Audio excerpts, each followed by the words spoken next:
Good morning. Happy Friday. Glad to have you all here. Today, for those of you with lab today, we will go over problem set 4, which is solubility and entropy. The quiz 4, though, that follows is only solubility stuff. All right, we'll do entropy next week. And then we'll do the acid and base titrations lab. So bring a copy of that. That would be really cool. Any questions? That kind of chance. We're starting to talk about electricity, all right, and AC/DC. I'm in a rock band, in my biased opinion. Yeah, all right, Clifford, your system's so cool. But anyway, yeah, AC/DC got their name from the two types of electricity. Now, the electricity from the outlets, all right, that we use all the time is mostly AC, all right?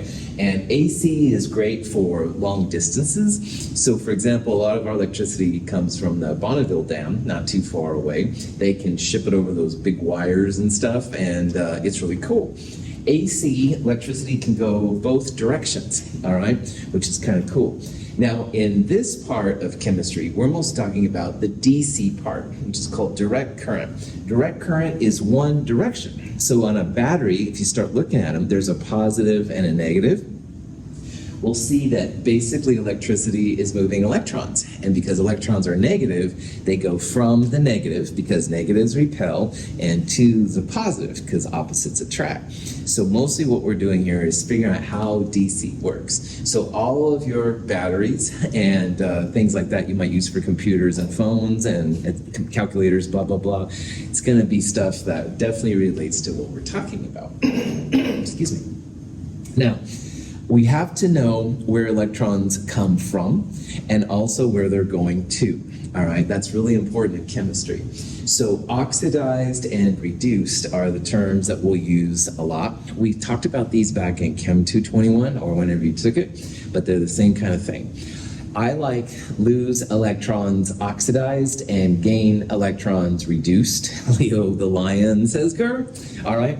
Losing electrons means that something's been oxidized.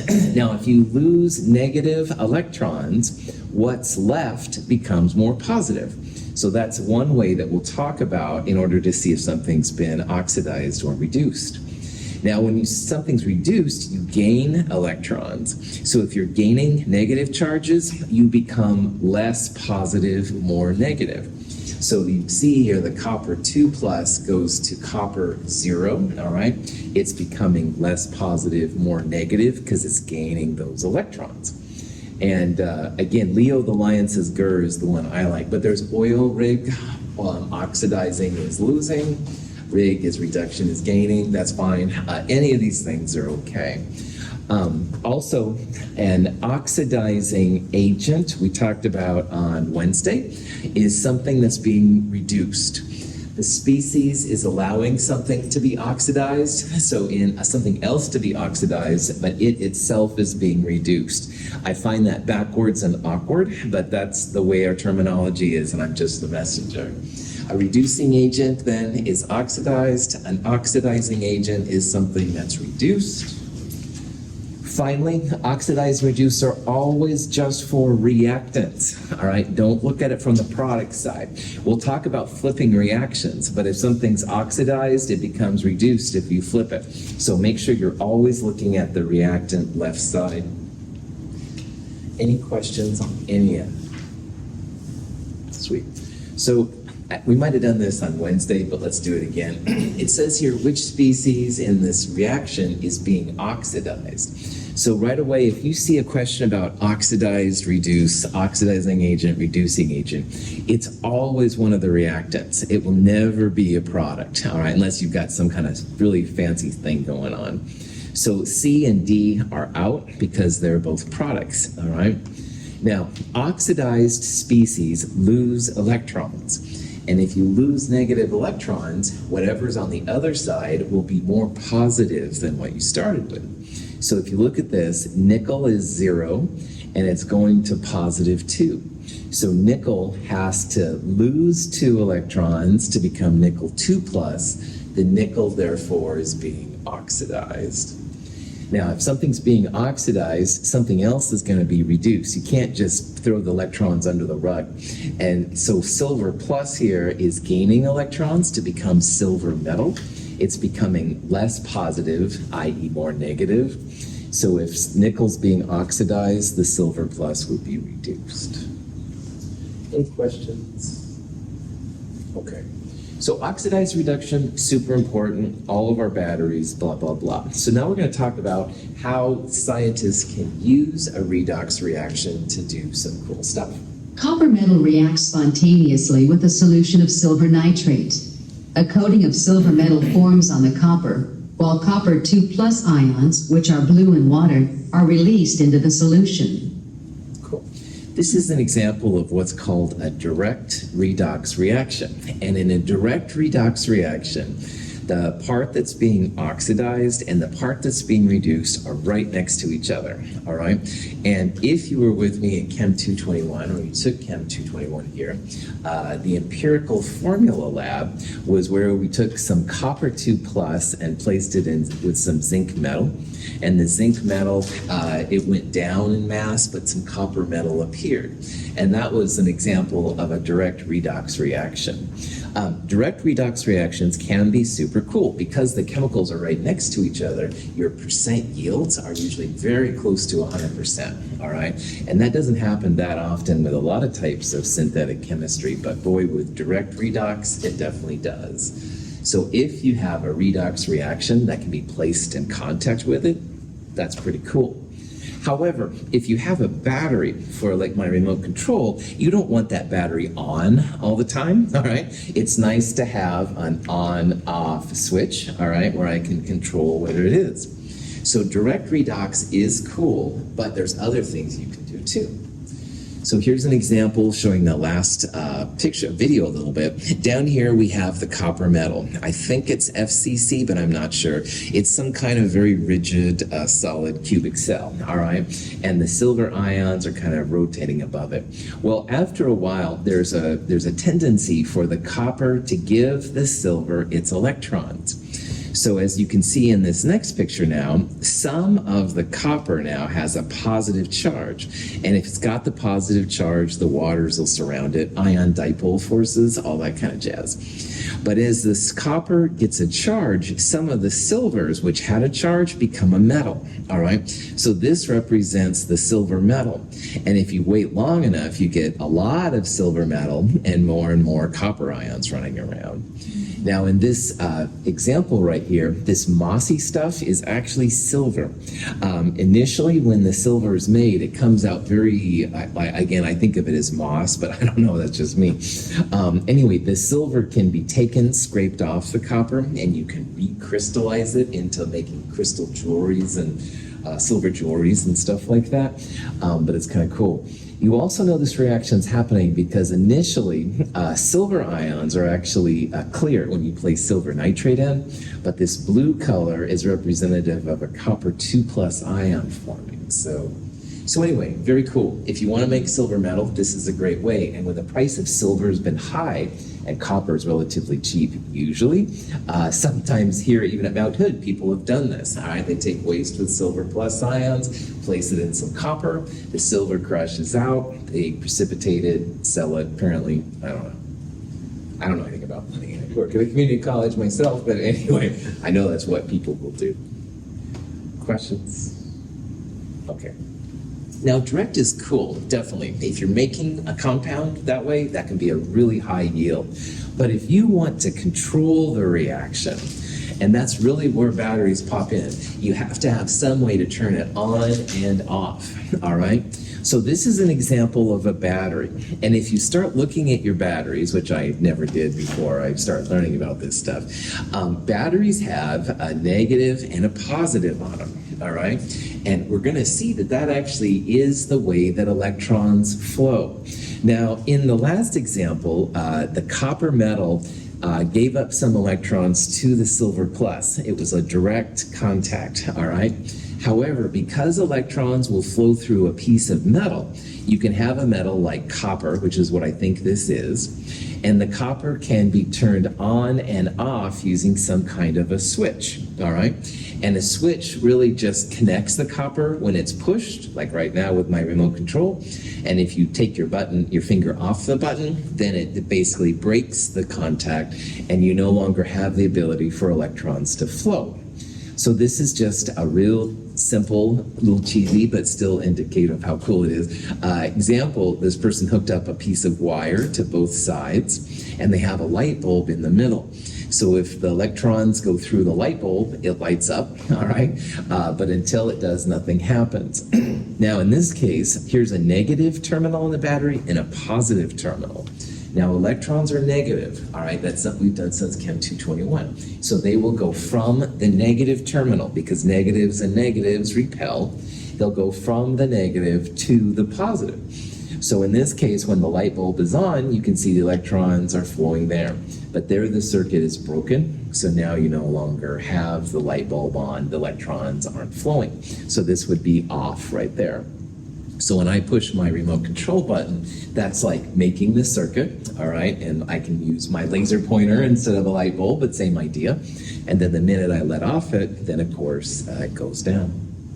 So this is an example of what's called an indirect redox reaction. And it's also incredibly powerful because all of our batteries basically use an indirect redox reaction to control what's happening. That you can really have some control over what happens with the electricity that you generate. Any questions on that? Yeah. Now, if you don't know the answer, it's fine. I'll Google Okay. it. But so, does the battery have like two sides? Then, like the positive sides, are they like positrons or no? That's okay. They call them the positive terminal and the negative terminal. All right. I've never heard positron used for, but maybe it is. This is a big field, Clifford, and I've only approached it from the chemistry side of things, so there could be more to it. Yeah. But regardless of what it is, I'm assuming the positron would be like the positive terminal on your battery, all right? And you just can know that, yeah, electrons always go from negative to positive. So they would go from the site that's being oxidized to the site that's being reduced. Or if you want to be really fancy, which a lot of non-chemists use, they go from the reducing agent to the oxidizing agent. So that's what I can contribute and stuff. Okay. Cool. Yeah, that's cool. I will try to answer your questions, but I won't know everything. Other questions? All right. So, electrochemistry, super important. Number one reason, batteries. And I don't think I have to explain that at all, man. Even like heart rate monitors and stuff like that, batteries are just everywhere, right? And you've got to have a good battery to make things happen. Now, corrosion is actually a big thing too, all right? If you've ever left your nails out and they get rusty, cars at the beach especially will get rusty. Even ships in the ocean will corrode from the seawater unless they put the right kind of chemicals down to keep it from happening. So you don't want the thing that you work so hard to make destroyed, all right? Fighting corrosion is part of redox most of the time. Now, in the chemistry world, a lot of the chemicals that we've used, even in our lab, wouldn't be possible without these indirect redox reactions possible. Pure chlorine, fluorine, aluminum, sodium hydroxide, sodium metal, potassium metal, these kind of things. Yeah, you've got to have some electrochemistry to make them in their pure phase. We're going to see it's really difficult to make the alkali metals, the sodium, the potassium, and the lithium metals, unless you add electricity to it. So they have allowed us to have chemicals that we wouldn't have normally. But man, more important probably than anything is that, wow, we're all using biology or redox reactions in our biology right now. So as long as you've taken a breath this morning, let's definitely breathe. No, I'm just joking. Seriously, as long as you've taken a breath, then heck yeah, you're using a redox reaction too. Iron has heme in it, and the iron center is what's responsible for holding onto the oxygen and then getting it to where the oxygen needs and letting it go. And we'll talk a little bit more about this coming up, but yeah, that's a redox reaction too, and that's probably the most important of all of these because it's nice to be alive. Anyway, so lots of reasons. This is a huge area. So. All right, so an electrochemical cell is the fancy name for a indirect redox reaction apparatus. All right, so if you want to create a usable current, usable electricity, you're going to create an electrochemical cell. And so instead of having the oxidized and reduced parts right next to each other, you're going to be able to separate them out, and you'll also have some way to turn them on and off. Now, there's two types of electrochemical cells, and the main one we're going to talk about is when you have a product-favored reaction. Now, I want to talk about that. My battery works because I push the button and something happens, and that happens because it's a product-favored reaction. The reactants, the stored battery energy, is turned into something useful, so my pointer works. So product-favored reactions are just batteries, good batteries, all right? They're things that are going to work. Now, fancy name for product-favored reactions in an electrochemical cell are voltaic and galvanic cells. Volta and Galvan were both famous Italian scientists. We'll talk about them a little bit. They're named after them, and they're both used. But for your purpose, just realize that you can have batteries that work, product favored, and if I talk about voltaic or galvanic cells, that just means it's a battery that works and something useful can come from it. Now, believe it or not, there are uses for dead batteries, if you will, as well. So reactant-favored reactions for electrochemical cells are essentially batteries that don't work. And believe it or not, there's a lot of use for this kind of knowledge as well. Those are called electrolytic cells, all right? And so if you have an electrolytic cell, it doesn't work by default. However, if you have an outlet, you can plug in some electricity and make some things happen that wouldn't happen normally. So again, in this class, we're mostly going to focus on the product favored, the batteries that work, the voltaic and galvanic cells. But we will talk a little bit about electrolytic cells too. And those initially are dead batteries, but if we pump some electricity in from another source, you can make some cool things happen.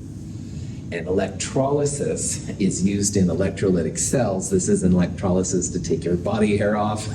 Sorry, different kind of electrolysis, but it is got the same name. So, questions? Okay. So, voltaic and galvanic come from Volta, Galvani, sorry, not Galvan. And they are actually very famous, both of them in Italy, which is kind of cool. Italy is really known for Volta and Galvani. They're also known for the people that found technetium, the radioactive transition metal. But anyway, I digress. The dates of these guys, incredible, 1700s and stuff mostly. They're both very famous. So voltaic and galvanic come from Volta and Galvani. But of course, in addition to these famous electrochemists, there's Frankenstein. Okay, yeah, all right, sorry. My bad references to media keep appearing and stuff like that. Frankenstein. Anyway, yeah, all right. If you haven't seen that, Frankenstein's pretty cool. All right, so let's talk about how we can use these kind of redox reactions and stuff and figure out like how much electricity is going to happen, how to make them go down and stuff like that. In order to understand how a redox reaction works, we've got to know how to balance a redox reaction. And it's not hard, it's a little tedious at first, but if you follow the techniques I'm going to share with you, it's very easy, all right? If you don't follow the techniques, it can be kind of crazy. This is an example of permanganate. Permanganate has a really cool purple color. And if permanganate is added to iron 2 plus, which is almost colorless, maybe a slight yellow, but almost colorless. Anyway, if you add permanganate and iron 2 plus and some acid together, you end up making manganese 2 plus, iron 3 plus, and water. And this is an example of a balanced redox reaction. How do you know it's balanced, Dr. Russell? Good question, random student in the back.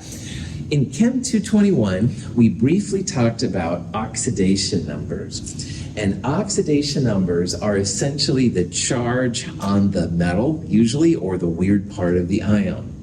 So for iron 2 plus, the plus 2 is literally the charge, the oxidation number. all right? This one's a little funkier. Oxygen is almost always -2, if you remember from this stuff. -2 times 4 means there's a total of -8 from the oxygens. But when you add that -8 to the manganese, there's an overall -1. So the math works out really well if this is a +7 manganese.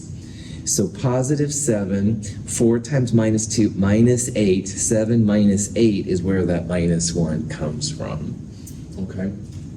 Now, why that's important, we need to know what is losing electrons and what is gaining electrons. And hopefully you can see iron +2 here, iron +3. So iron is becoming more positive, it's losing electrons. On the other hand, if this is +7, this is +2. It's less positive / more negative. So the manganese here is gaining electrons, its manganese is being reduced, and iron is losing electrons to become iron +3. The iron has lost electrons. And that's the advantage of these oxidation numbers. The purple solution is aqueous potassium permanganate.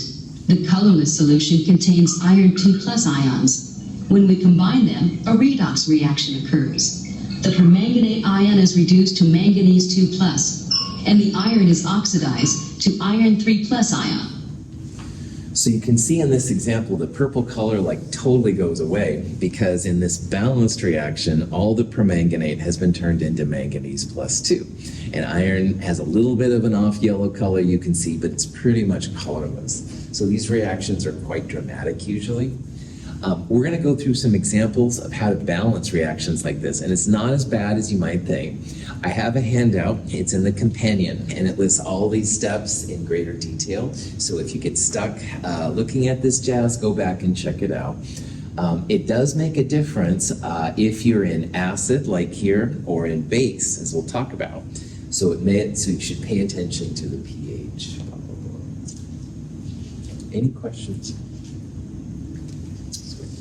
Okay, here's a question. It says, what's the oxidation number of the vanadium atom in VO2 + 1? Oh boy. So, vanadium, a metal, almost always positive. That kind of helps. But let's figure out exactly what it is here. So the whole compound is VO2 with a +1 charge. In Chem 221, I would write things like this. Vanadium is a transition metal, variable charge, so you use Roman numerals for it. But what that means for us is we don't know what its charge is. So let's just call it X. Well, oxygen, as we saw earlier, is almost always -2. All right, there's a few exceptions, but most of the time it's -2. And there's 2 of them. So the sum of the vanadium plus the 2 oxygens equals the charge on the atom or ion if there is one. So in this case, this is a +1 ion. So that means the vanadium plus the 2 oxygens is going to equal +1. And you can see here that the only piece you're missing then is the X, the charge on the vanadium. So this is like X -4 equals +1. Add 4 to both sides. This is a +5 vanadium, all right? So the sum of the oxidation numbers equals the charge, if any, on the atom. In this case, the vanadium plus the 2 oxygens equals +1. You can solve for the missing part to figure it out. Any questions? Copper metal reacts spontaneously with a solution of silver nitrate. A coating of silver metal forms on the copper, while copper 2+ ions, which are blue in water, are released into the solution. So this is the reaction we looked at earlier. Copper metal is that kind of nice gold-looking kind of piece of metal. We're adding it to some clear silver ions, silver plus ions, probably silver nitrate. That gives the copper 2+, which is actually the blue color you see, and the silver metal is that kind of mossy-looking stuff on there. Well, let's go through how to balance this reaction, which is pretty chill, You could probably do this one yourself even right now. And then we'll take it on and go to some more exotic examples. Now, these steps are tedious, but again, if you follow them, you've got these, all right? They're all gonna fall for you. So bear with me a little bit here, especially on this first one, because it's pretty wild, pretty chill, all right? So this first one, what you wanna do is you wanna divide the half reactions up. You wanna put the oxidized and the reduced up. Now, to be totally honest, you may not know initially what's being oxidized and what's being reduced. So at the very least, this step, put the like chemicals together. So I think you can see that the copper on the left and the copper 2+ on the right, they should go together, all right? And the silver plus and the silver should also go together because they look alike, all right? If you know that they're oxidized and reduced, that's cool, but it's not critical, all right? We'll see a method here in a little bit to take care of it. So again, at the very least, just put the species that look alike next to each other. If you had a vanadium weird thing on the left and a vanadium weird thing on the right, put those together, all right? It doesn't really matter if you know if they're oxidized or reduced. Now, next thing you want to do is you want to balance for mass. So some of the examples we'll see there might be like 2 silvers on this side and 1 silver on that side. So if you did that, you would put like a big 2 in front of the 1 so that at least the atoms are balanced. Now this example is so mellow that we don't have to balance anything right now, all right, because everything is already balanced, so no problem. Like we have 1 copper on each side, we have 1 silver on each side.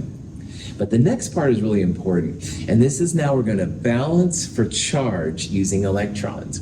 Now, I've started to ramp up my grading and looking at your charges on things because it's so important in this particular step.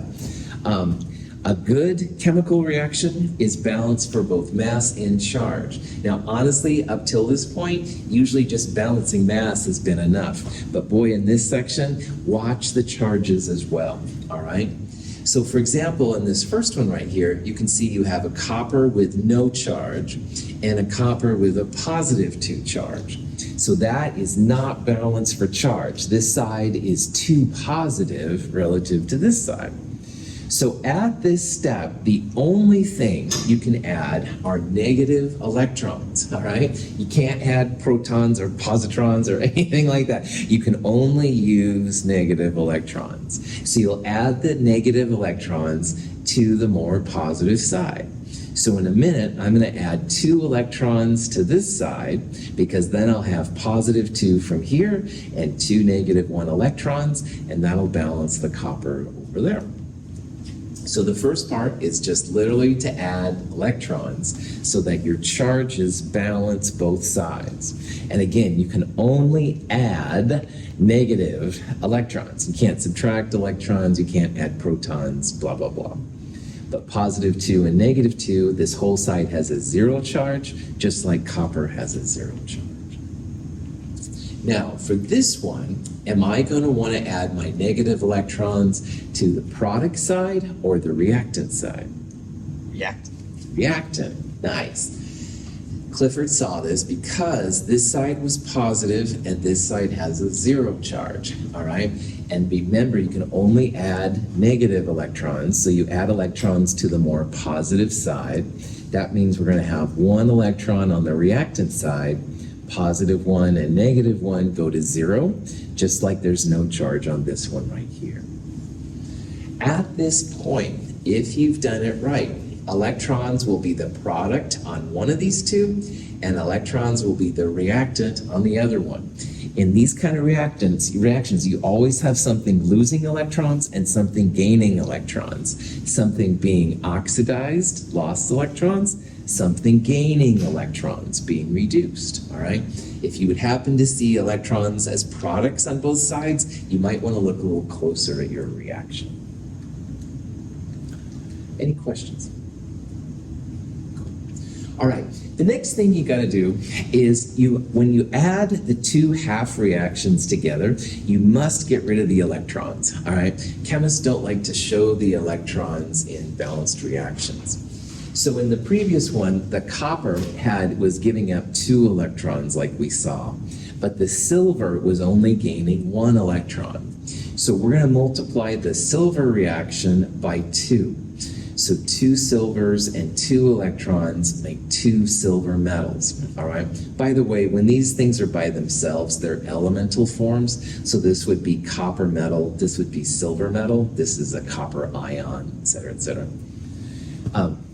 If we do this, multiplying it by 2, the next step, we're going to add these together, and you don't want any electrons showing. All right, you can show electrons in the half reactions like this one and this one, but in the overall balanced reaction, don't show your electrons. So if you do add the last 2 together, the 2 electrons that are there and the 2 electrons that are there, they cancel. You'll have copper and 2 silver pluses, making copper 2 plus and 2 silver metals. Questions on the process? Let's say you get to this part right here and you're like, oh, I don't know, I don't feel very confident about it. Check yourself, because if you've done a good job on this reaction, the final product, you should have equal mass on both sides. Numbers of atoms on the left will equal numbers of atoms on the right, and the charges on the reactant side should equal the product side. So 2 silvers, 2 silvers. 1 copper, 1 copper. Check, your mass is balanced, all right? Charges, no charge, 2 times plus 1. The whole reactant side has a positive 2 charge. And on this side, no charge from the silver, positive 2 right there. Lo and behold, reactant side has positive 2, the whole product side has positive 2. Balanced. If you have a reaction that's balanced for charge and mass, you are good to go. And that's a nice way to check yourself on the end. And I do this myself sometimes when I don't feel super confident. I do this every once in a while, but I don't do it a lot, right? So I'll double check myself just to make sure everything's cool. Cool. All right. So this reaction wasn't too crazy or anything like that. I'm now going to show you a little bit crazier reaction. Not that much crazier, but a little bit crazier. Vanadium is named after, I believe it's the Swedish goddess of love, Vanitas or something like that. And the reason they called it vanadium is vanadium makes a lot of really cool colors, all right? I've always been a person that's into color for whatever reason. So vanadium and chromium, and rhodium, and cobalt as well, will do some really neat color changes, all right? So anyway, of course I have to show it. Earlier we talked about this VO2 plus 1 thing, all right? VO2 plus 1 has kind of a yellow color, and if you add zinc to it, you can get different kinds of vanadium out of it, which is kind of a fun thing to do. So anyway, vanadium, cool. Anyway, let's balance that reaction. Let's figure what the heck's going on here, all right? So the VO2 plus ion reacts with zinc.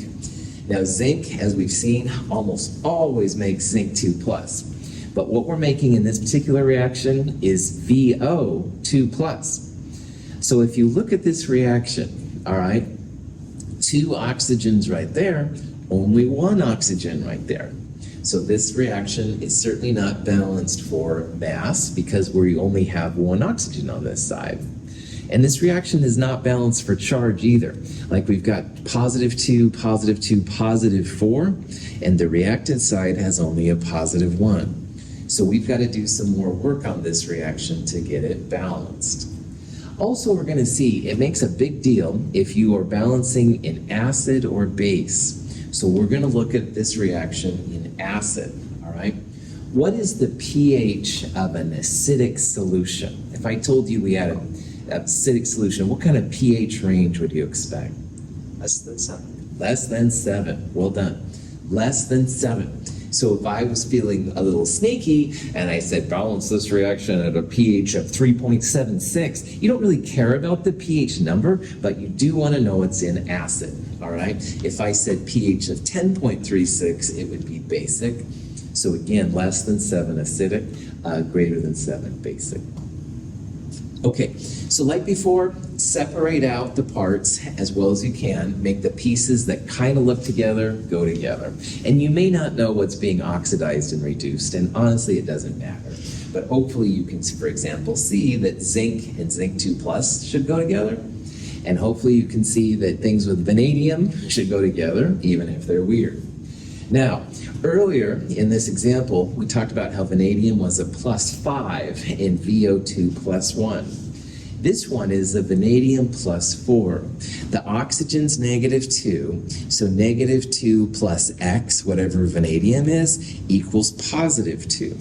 So when you solve for the vanadium here, it's a +4 vanadium. Like if this is +4 and oxygen's -2, 4 minus 2 is what gives it the +2 charge. Any questions on that? Okay. Next thing, balance for mass, all right? And this is now something we will do. We didn't do it on the last one, we will do. Now the zinc is fine, all right? One zinc on each side, no problem. But you can see that definitely your vanadium needs a little help. There's 2 oxygens on the left and an oxygen on the right. Now this is where it becomes really important to know if you're in an acid or a base. If you're in acid, you can add water and H+. So if we're short an oxygen on the product side, we're going to add a water because that makes 2 oxygen atoms to balance the 2 oxygens right there. But obviously by adding water, now we've added some H+. So we're going to add 2 H+ to the reactant side as well. So the punchline is that when you get down to balancing mass and you're an acid, you want to add H+ and water. Those are the 2 things you can add, all right? Don't add like hydroxide, obviously, which would be more basic. Don't add like oxide ions or something like that. You can only add H+ and water. Cool. Any questions? Okay, so at this point now, 2 hydrogens, 2 hydrogens, 1 + 1, 2 oxygens, 2 oxygens, and 1 vanadium. So this reaction is balanced for mass. The next part was to balance for charge. What's the only thing you can add at this level? Electrons. Electrons, right on. And electrons are negative, so add them to the side which is more positive. So in this case, zinc doesn't have a charge, it's a charge of 0.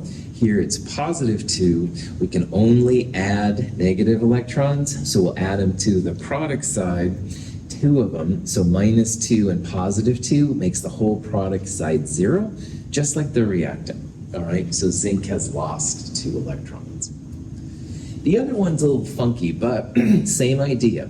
The VO2 plus has a +2 charge. Water doesn't have a charge. But on the reactant side, +1, we added 2 hydrogens, and hydrogens have a +1 charge. So we've got +2 + 1, +3 relative to +2. So this side is more positive. I can add 1 negative electron to make this whole side +2, just like we have right there. So again, you can only add electrons, negative electrons, and you want to add it to the more positive side. And because we added the H pluses there, this side does become more positive. We'll add 1 electron there. If you're feeling uncomfortable about this, go back and check. All right, -1 + 2 + 1. This is like +2 overall. And again, product side, 0 + 2. Also, whole side is +2. Everything is balanced. Okay. The next step, we need to add these 2 reactions together at the end. And if we did it right now, 2 electrons, 1 electron, oh, messy, chemists get freaked out. So we need to make sure our electrons cancel each other. So let's add the second reaction, multiply the second reaction by 2. So 2 electrons and 4 H+ and 2 VO2 pluses makes 2 VO2 plus 2 waters. Again, the goal is at the end here to have no electrons showing, and whatever you have to do. So in this case, 2 to 1, we'll multiply this one through by 2 in order to make sure those electrons don't show at the end. All right, but once you have 2 electrons at the end on both the reactant and product side, added together, electrons are out of here. Zinc metal plus 4 H+ plus 2 VO2 makes zinc 2+ plus 2 VO2 plus 2 waters. Finally, oh my gosh, is this balanced or not? Man, double check, all right. Product side, positive 2 plus 2 times plus 2, positive 6 overall. Reactant side, 0, positive 4, 2 times 1, positive 2, so 2 plus 4, also positive 6. This reaction is balanced for charge. And you can do the same thing with the mass. So 4 hydrogens, 2 times 2, 4 hydrogens, 2 plus 2, 4 oxygens, 2 times 2, 4 oxygens, 1 zinc, 2 vanadiums, 2 vanadiums, bam, good to go. So this process is a little weird at first, but man, you can check yourself and stuff the whole way through, make sure you're good to go. So here's a question that will be important to us coming up. It says, how many electrons are flowing from between the tin and the silver plus ion in this reaction? All right. Now, in the earlier one, we saw that there were 2 electrons basically flowing back and forth. They were flowing from the zinc, the oxidation, to the VO2 plus 1 thing. Here, we want to do the same kind of thing. And you could go through an elaborate balancing of equations. But a lot of times, you can look at just one set of chemicals, like tin and tin 2 plus. Tin to tin 2 plus, how many electrons do you think are flowing there? 10 to 10 2 plus, you lost 2 electrons. Well, perfect, Clifford. Clifford saw that tin has lost 2 electrons to become tin 2 plus. It's becoming more positive. If it was losing 1 electron, tin would go to tin plus 1. If it was 3 electrons, tin would go to tin plus 3. All right, but this one definitely is tin going to tin plus 2. So a lot of times one set of chemicals will tell you quickly how many electrons are being lost. Now you can do it from the silver's perspective too, but you sometimes have to think about the stoichiometry.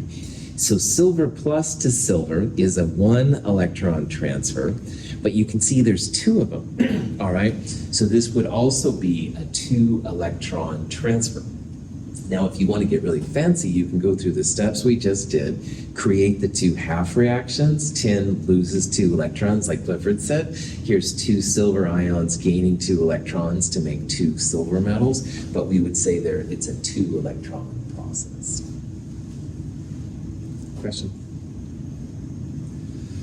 Okay, bases are also really important, of course, and we've got to talk about how to balance things in base. Now, this is an example of taking permanganate, that cool purple compound we looked at earlier, and turning it into manganate itself, which is MnO4 minus 2. All right? This is a weird kind of reaction. Also, we have a peroxide, HO2 minus 1. This is a weird form of oxygen. The peroxide is turning into oxygen. So this is even a little bit funkier than the last one, but it's the same idea. In addition, we're going to look at it in base. Now, when it comes to balancing in base, I'm going to show you 2 methods for doing these problems. The way I'm going to show you first is the quicker way.